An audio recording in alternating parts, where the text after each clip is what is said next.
Assalomu alaykum, Ümit Avtoqaz obunachilar, yaxshimisizlar? Bu navbatdagi mashinamiz Damas avtomashinasi bo'ldi.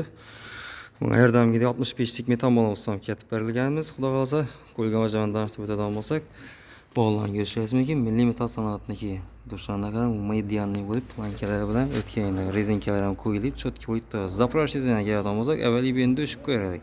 Hozir mana bunday tirib, planka bilan qo'yib turibmiz yana. Cho'tki bo'lib turadi, ko'rishingiz mumkin. Zapravshiz ham ko'rinmaydi pashti. Vintil qismına keladigan bo'lsak, erdamgidek qizil metal pol оборот yana cho'tki idealniy bo'lib turadi. Ko'rishingiz mumkin.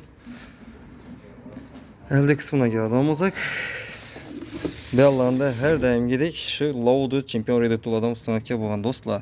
Manometr ham cho'tki bo'lib turibdi yana. Shundan keyin o'tishlarini ko'rishingiz mumkin. Cho'tki idealniy bo'lib, simlar ham o'zining joyida, hamma o'zi akkuratniy bo'lib, idealniy bo'lib turadi.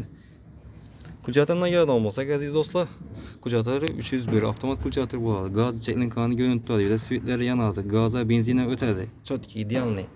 Kimga shunday svetlar xizmatlar kerak bo'lsa, bemalol aloqa chiqaverasiz. Ekranda telefon nomerlarimizni qoldiramiz.